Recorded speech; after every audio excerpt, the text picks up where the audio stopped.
Party व लोकनेते परिवाराच्या सर्व कार्यकर्त्यांचा मनापासून आभारी. आपण वेळात वेळ काढून आदरणीय राजेंद्र पाटील साहेब, आदरणीय यशवंत माने, आदरणीय बाळाराजे पाटील साहेब, आदरणीय अजिंक्य राणा पाटील यांच्या नेतृत्वाखाली 12 पंचायत समिती आणि 6 जिल्हा परिषद गटामध्ये आपण सगळ्या ताकदीनं एकमुखानं शक्ती प्रदर्शन करून आता फॉर्म भरलेला आहे. पण आता गाफील राहून चालत नाही. उद्याच्या 5 तारखेला कमळ या चिन्हावर पुढीचा शिक्का मारायचा आहे. आपली छाननी उद्या आहे. जे नेते सांगतील, आदरणीय राजेंद्र पाटील साहेब जे सांगतील, जे उमेदवार असेल त्या उमेदवाराला सगळ्या गटातल्या प्रत्येक कार्यकर्त्यांना हाडाचं पाणी करून त्याला निवडून आणायचं आहे आणि समोरच्या वाचाळ टोळीला राजकारणापासून मुक्त करायचं आहे. ही ध्येय ठेवायचं आहे. आता त्यांना विकासाचा मुद्दा नाही, आता पाटील परिवारावर टीका करण्याचा मुद्दा नाही. म्हणून खालच्या पातळीवर जाऊन हिंदवी स्वराज्याचे जाणते राजे छत्रपती शिवाजी महाराजांचं नाव पुढे करून डॉक्टर बाबासाहेब आंबेडकर, अहिल्यादेवी होळकरांचं महापुरुषाची नावं घेऊन उमेश पाटलासारखा टाकून दिलेला एक वाचाळवीर हा षडयंत्र करणार आहे.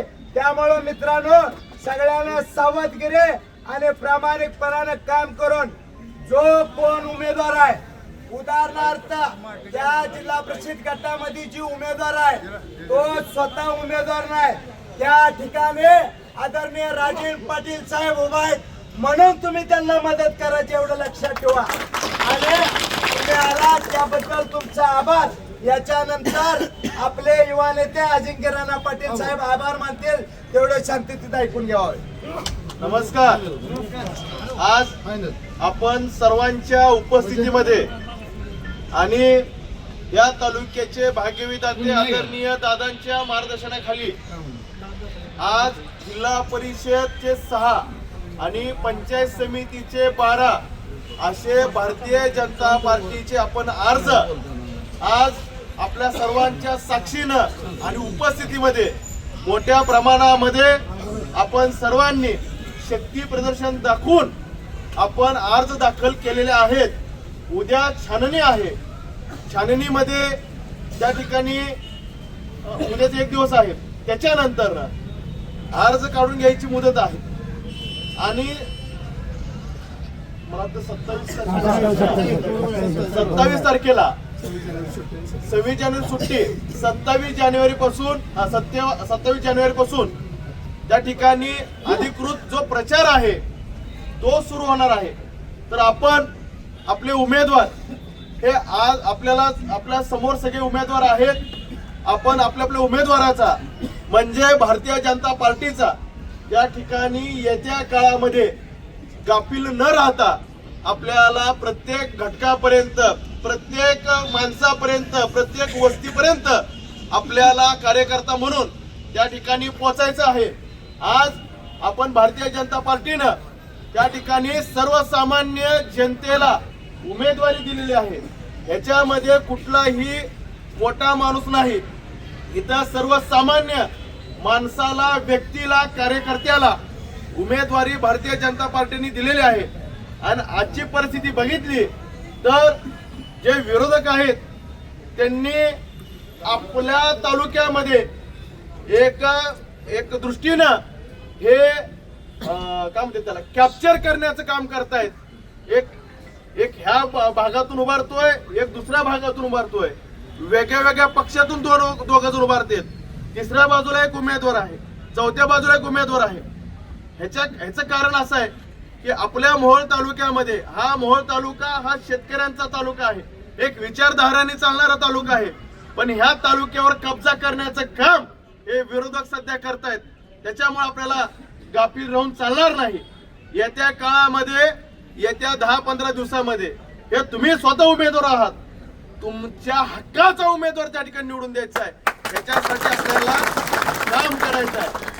म्हणून करता आजपासूनच आपण सर्वजण भारतीय जनता पक्षाला जास्तीत जास्त म्हणजेच 6 जिल्हा परिषद आणि 12 पंचायत समिती हे आपण सर्वांनी आपल्या विश्वासावर त्या ठिकाणी निवडून द्यायचं आहे। आज संबंध महाराष्ट्रामध्ये जर परिस्थिती बघितली, मोहोळमध्ये आपण नगरसेवक आपले जास्त आहेत, 11 नगरसेवक आहेत। सोलापूरमध्ये जर बघितलं तर तिथं विरोधी पक्ष नेता म्हणायला आज एकही पक्ष त्या ठिकाणी उरलेला नाही। अशा भारतीय जनता पक्षानं जवळपास 87 नगरसेवक, 102 पैकी 87 नगरसेवक त्या ठिकाणी निवडून आलेले आहेत। आज सगळी जनता भारतीय जनता पक्षाच्या पाठीमागे उभा आहे। आपल्या भागाचा विकास, जो आपला मुख्यमंत्री आहे आदरणीय देवाभाऊ, एक चांगलं नेतृत्व आहे।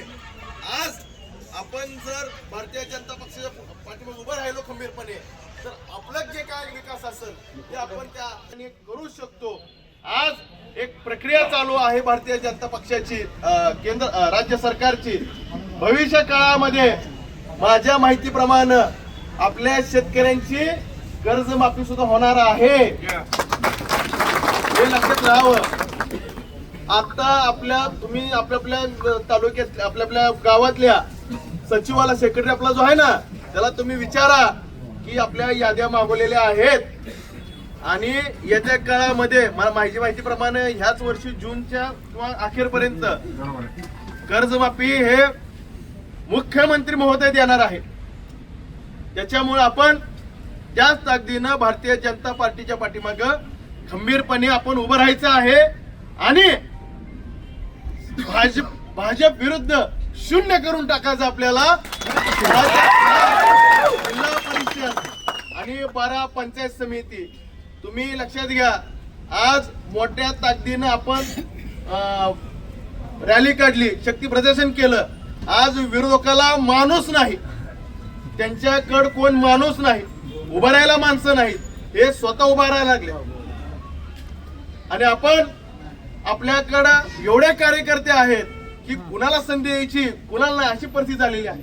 म्हणून ज्याच्या पाठीमागं ताकद आहे, ज्या पक्षा पाठीमागं पक्ष ताकद देतोय, त्याच्या पाठीमागं आपण उभारलं पाहिजे।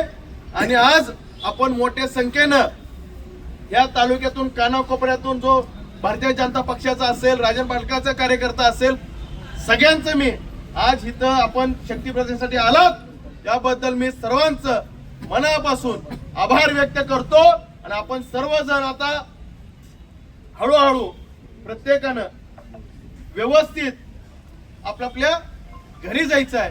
घरी जाऊन आजच्यापासूनच आपल्याला प्रत्येक गावामध्ये आपला उमेदवार जो आहे त्याचा प्रचार करायला सुरू करायचा आहे। आपलं गाव सोडून दुसऱ्या गावात प्रचाराला जाऊ नका, आपलं गाव कव्हर करा। आपलं गाव कव्हर केलं तर आपल्याला कोणी थांबवू शकत नाही, कुठलाही कोणी येऊ द्या, आपलं लीड कोण कमी करू शकत नाही। आपल्याला त्याच पद्धतीनं मोठ्या संख्येनं त्या ठिकाणी आपल्याला काम करायचं आहे। आता निवडणूक सुरू झालेली आहे, हे पुढचे जे विरोधक आहेत त्यांच्याकडे विकासाचा कोणताही मुद्दा नाही, फक्त 3च मुद्दे आहेत, राजन पाटील, बाळराजे पाटील, अजिंक्य राणा पाटील, यांच्याशिवाय मुद्दा नाही। सकाळी उठल्यापासून दुपारी संध्याकाळी झोपेपर्यंत आणि स्वप्नात सुद्धा आमच्या तिघांशिवाय दुसरा माणूस कोण नाही। त्याच्यामुळं त्यांची झोप हरवायला मी एकटा भास आहे। तुम्ही तुमचं काम करा, आपलं गाव व्यवस्थित करा, आपल्या गावाला प्रत्येक माणसाला वस्तीवर सांगा, उमेदवाराला घेऊन जावं तिथपर्यंत। कुणाला आपण चुकलो असेल, दुखवलं असेल तर त्याची माफी मागा, परंतु एवढी वेळेस मात्र आपल्याला भारतीय जनता पार्टीच्या पाठीमागं मोठ्या ताकदीने उभं राहायचंय। त्याला सांगा, जो कोण आपला नाराज झाला असेल, लांब गेला असेल, त्याला बोलवून घ्या, त्याला सांगा, समजून काढा, समजूत काढा आणि आपल्या सोबत त्याला सामावून घ्या आणि आपल्या प्रवाहात आणा। आणि आपल्या भागाचा विकास करण्यासाठी ही मोठी संधी आहे। आपण आपल्या भागाचा विकास करायचा असेल तर आपल्याला जो सत्तेचा पक्ष आहे त्याच्या पाठीमागे आपण खंबीरपणे उभं राहिलं पाहिजे। एवढं बोलतो आणि आपण सर्वांनी इथं आल्याबद्दल मी सर्वांचा आभार व्यक्त करतो। आपण व्यवस्थित आपापल्या घरी जावं एवढं बोलतो, थांबतो। धन्यवाद। भारतीय जनता पार्टीचा